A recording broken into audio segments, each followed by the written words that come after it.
Hi, this is Henrik and Elias from Sonata Arctica, and you are at Metallus.it.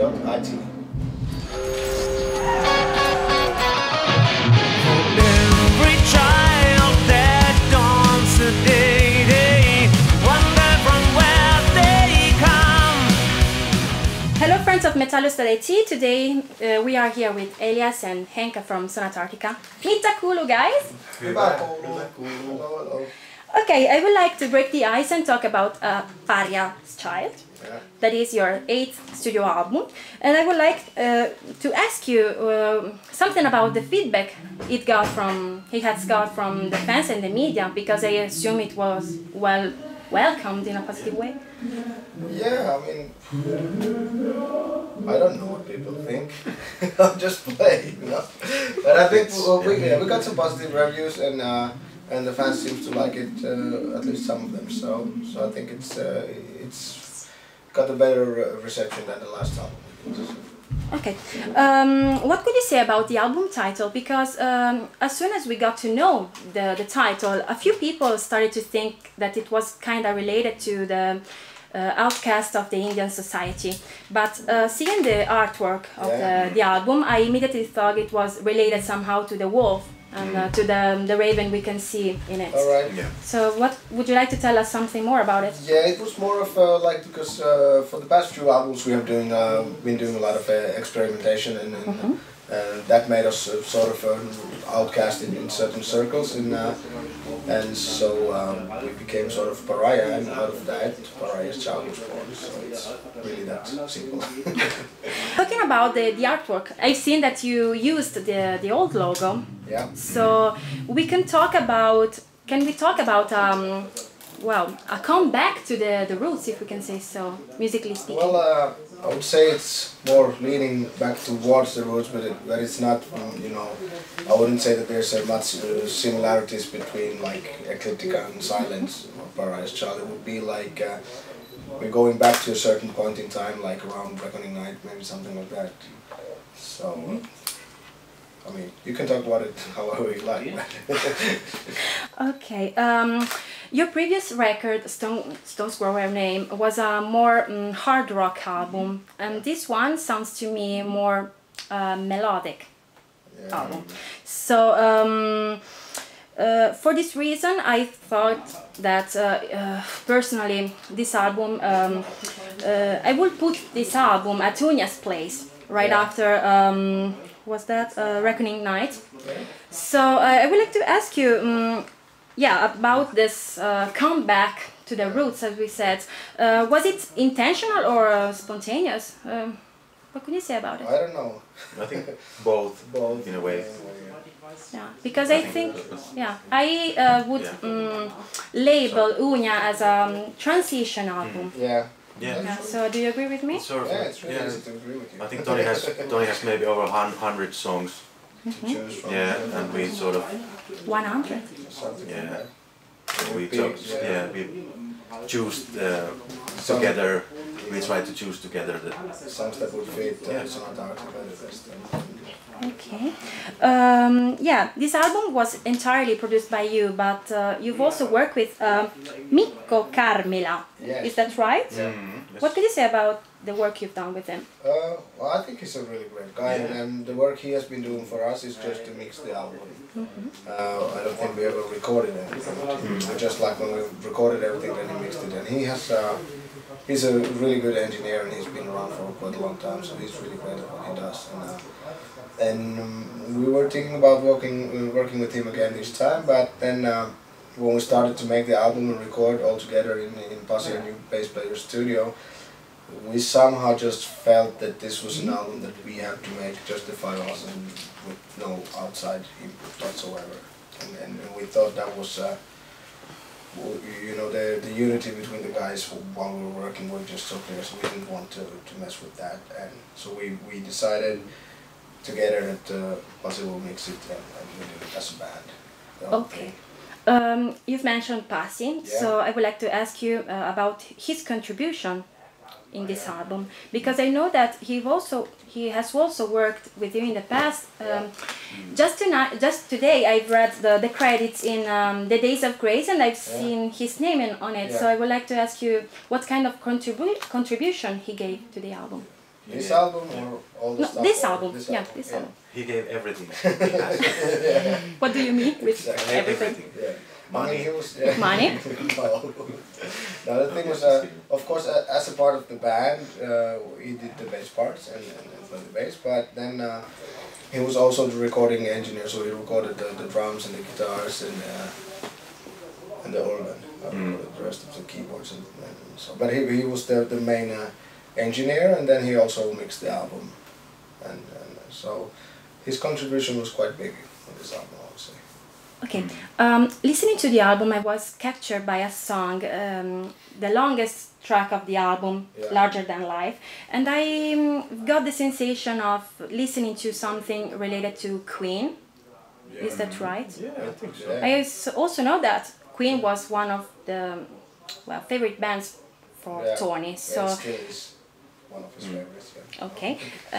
I've also got this sensation, this feeling, listening to your previous record and in Alone in Heaven. So, what would you say about Larger Than Life, actually? Well, it was when we started to choose the songs for the album. I think that was the only song that Thomas said that it has to be on the album. Everything else was up for discussion, more or less. And then we heard the song. We realized that it's gonna be. It was also already the demo sounded really good, so we knew that it was going to be a big track and it's going to be a nice one. But there was we had to put down really a lot of work to make it happen and to get it to sound exactly right. And so I don't know. It's a really big piece, and I hope that sometime we play it live. But right now we're too lazy to rehearse it, I think. Okay. Yeah. We are. Yeah, we are. Okay. Tony is the main writer for for Sonata Arctica records. So you deal this time with human relationships in this record. As always. As always. So I would like to ask you: is there any subject left that you would like to deal with in the future? No. I mean, as long as the lyrics are not completely fucked up, I really don't care. I mean, I think Tony has an interesting perspective on how he writes about things, and for our point of view, I mean, I'm at least more interested in the music, and because I know he does a good job with the lyrics, and it's really not my concern in any way. So far, at least, if he starts to write some religious crap or something like that, then maybe I have to say something. Otherwise, I think we're pretty much happy with the direction. It's always funny because Tony has different subjects to write about, and it can be basically everything. So it's interesting in that also, that it's not just the typical heavy metal lyrics that you have. So I think he's doing a fantastic job, and we're going to leave him alone as long as he keeps up the level. Okay. In order to promote the album, you've released a video for the Wolves Stay Young, and I would like to ask you if it was a sort of remake, homage to the fairy tale, Emperor's Emperor's New Clothes. Yeah, that's pretty much what the song is about, and that's also what the video is about. Would you like to share something more about it? Well, it was the easiest video we have ever made. Definitely. I mean, we have that video. We went to Lahti, and we had the Patrick Uleus fly in to shoot the band scenes. So I think I played through the song twice, and then he said thank you, and I'm like, really? That seems been the same for you? And I think Tony had to do it maybe 4 times, and Tom as well. And then that was it. So it took maybe an hour to shoot from our part, then we went home, and like a week later he sent us the video and it looked perfect. So it was really the easiest way. Yeah, I mean, we have done music videos that have been a lot harder, so. Okay. Well, as you know, tonight we will play here in Trezzo, so what... Oh, really? That's why we're here? Where? Where? What? Here? Trezzo. In this place? Yeah. Downstairs? Yeah. Okay. It's raining, Is it in Italy or where? It's usually sunshine. No, actually it rains a lot. Yeah. Yeah. It's Alright. raining cats and dogs, In you know. Finland too. Well, I would like to ask you, what should fans expect from the show you will play tonight? Any surprises related to the 15th anniversary? Well, we did. I mean, we did 2 tours of 15th anniversary shows where we played mainly older stuff, and we played longer shows that were just about 2 hours, a little bit less. And so now we're gonna do a 90-minute set like usual, but of course we're gonna pick some songs from those shows and then some new stuff as well. And we have been changing the set list every night on this tour, so we're gonna see. We haven't decided on set list for tonight yet. Yeah. So. We are changing 1 or 2, maybe 3 songs every night. So it's not as it's a dynamic set list, if you can say so.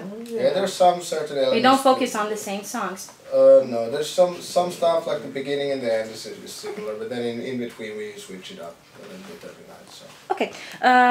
You are supported by the Italian band Trick or Treat, so I would like to ask you if you already knew these guys. No, not really.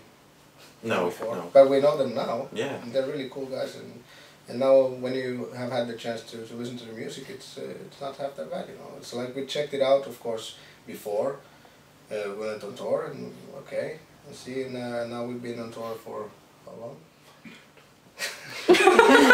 too long. Yeah, but anyway, I mean, we had 3 weeks. We had some time to talk with the guys and meet up and have some beers and stuff. So You should learn some Italian since they're Italian. Sort of like a list of different sort of pizzas we know. But Okay, so last question, I would like to ask you something about the future goals. Anything particular? Just survive this tour, I think, because we're gonna play over 100 shows this year alone, and then the tour will continue next spring until the summer festivals, I think. So that's our main focus at the moment. Of course, we are also re-recording Ecliptica. So when we get home from the tour, we have to get working on that pretty fast. The drums are already done, but then it's my and Elias tour that we have been a bit lazy. So I have done something already, so well, I have done something as well, but yeah. but still, But I it's mean, a nice project. Yeah, like so- to re-record the stuff, So and you can basically I don't know. I was not in the album, me neither. so it's nice Let's to see have what a happens. contribution. Yeah. To That would be cool. record it. Yeah. So yeah, we need to have that done by the end of the summer. So it'll be out in the fall, and also there's going to be a book about us, and that comes out in the fall. But it's in Finnish first. I don't know how it's going to go from there on. I will learn it. Yeah, Promise you. but We learn that's I Finnish. mean that's the My immediate Google stuff. Translate. Yes. Okay, wow, I think we're done. So Right. kiitos paljon for the Olkaa interview. hyvä.